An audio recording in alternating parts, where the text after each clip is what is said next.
Hey, it's Jordan with TYT Politics. I got the women of the world behind me. And the men. Let's not forget, the men are here too. It's the Women's March. It hasn't officially started yet, but it looks like we're going to have a couple 100,000 people out here in the streets of D.C. A way more huge rally than President Trump had yesterday. There's women, there's men. A lot of love is out as opposed to what we experienced yesterday. So it's going to be a great event. It really looks like it could be historic. We have respect LGBTs, stop fucking up the earth, signs for everything and everybody. It's got women against white supremacy. The most disrespected person in America is the black woman, Malcolm X. And when you talk about white supremacy, it was noted yesterday that was one of the most white audiences for an inauguration. And looking around here, it's very diverse. So are you encouraged by what we're seeing today? Oh, of course. I feel like feminism without intersection is just white supremacy. You need to acknowledge every woman's experience, and you need to go outside of your own experience to make sure that you are encompassing everything that you do. You are doing everything that you can to unite with other women.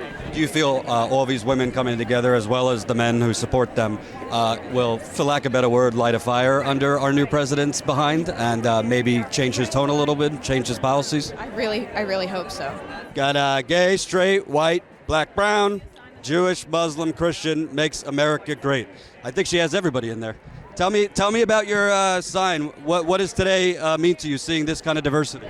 Today means to me not going back and losing 300 years of slavery. We refuse to turn back.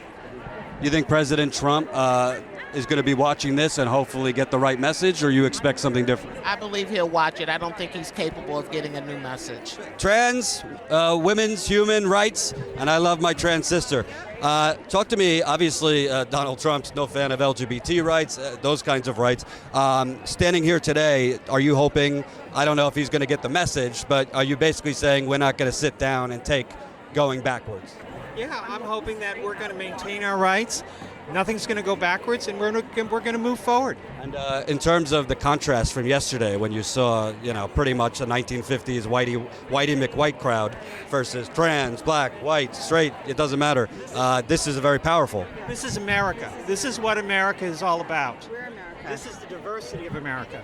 So we got a young, wise man making fun of people doesn't make you cool, age 5. Wow, he might be smarter than the new president. Tell me about the sign, your child. What does today mean to you? Today is it's about all of us and sort of standing together and making sure we send a message that, we're not going to stand for folks being treated unfairly. And, the youth that we have in our house are going to be a part of that. And so we asked them to come up with an idea for a sign, and that's what he came up with. So, we're very proud of him, and, we're here. We're here with everybody else. Do you think it's all smoke and mirrors, or do you have hope that he might actually try to help minority communities and those less fortunate? No, well, I don't have any hope that Trump is going to try to help anyone but his own pocket. What do you think about, he makes it seem like all black people live in these ghettos with gun violence and all that, which is obviously not true. It seems like he just doesn't understand that black people like white people live in suburbia, and there's plenty, what do you think about his tone? Well, he's just, he's out of touch. Maybe I'm out of touch. Maybe we're out of touch with, sort of middle America. But Trump is so far out of touch. It probably goes along with the whole, fake news and the news. This is all the folks in middle America see of black people. So they are easy, they can easily believe that you can't walk down the street without getting shot. Clearly, I walk down the street and I have not been shot. I'm here, I'm alive, my family, we live in, urban, we live in D.C., so, but, still, it's not, a war zone as Trump likes to make it out to be. Immigrants are welcome here, no hate, no fear. Immigrants are welcome here, no hate, no fear. Immigrants are welcome here, no hate. A woman's place is in the House and the Senate. Vote 2018. So obviously there's more men than women in our elected office. You'd like to see that change? I'd like to see that change at the state level, local level, and at the federal level. Women are the majority in the country, and they're obviously active. So are you encouraged, not only by the amount of women here, but the men supporting them? Yes, because women have been supporting women for, the eons. But we really need to get all the women's issues. Women's rights are human rights, and we need to have that represented in all of the state houses. And obviously, most of the people out here are against the new president. Do you think he's going to even listen to this message from today? He obviously likes to talk about his huge crowds. This is a much bigger crowd. I don't think that he'll even know about it unless one of his people tells him about it. I don't think he's that informed. So what do you guys think of the turnout here? It's really looks like it's going to be historic.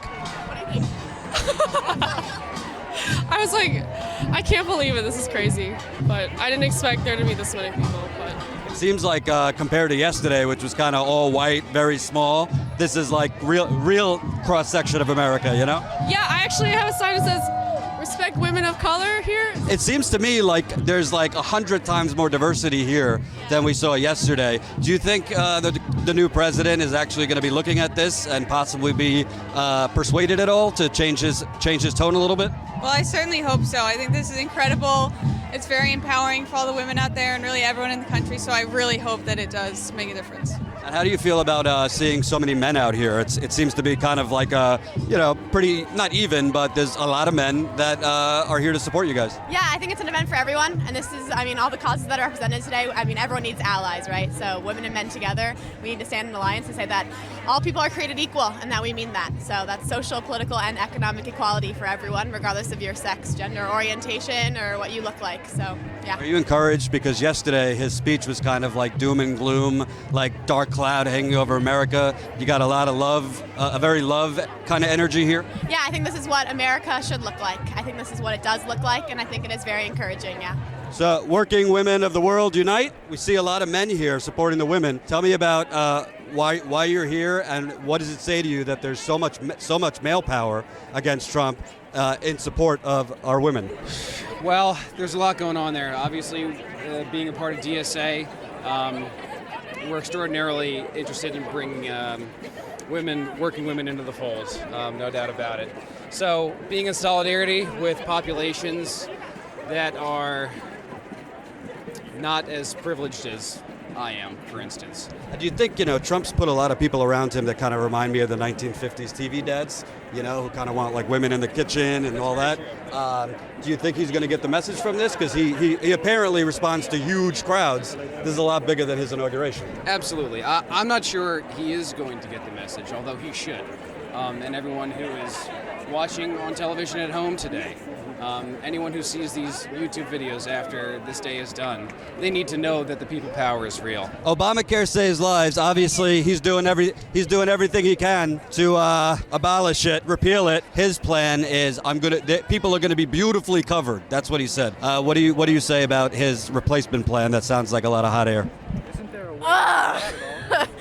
I say that people actually depend on this. I work in a doctor's office. Please, people need this to save their lives. I work in a psychiatric clinic. I'd really appreciate it if people could get their medication for depression and schizophrenia. That would be really awesome because they literally depend on it. And what are your thoughts that Republicans have voted 50 times for this in 8 years? They've kept talking about repeal and replace, and yet they did not come up with a replace. Apparently, they're like trying to come up with something in the darkness of night now. What do you think that? All right, we're going to repeal, but they don't have a repeal plan. I think it's bullshit.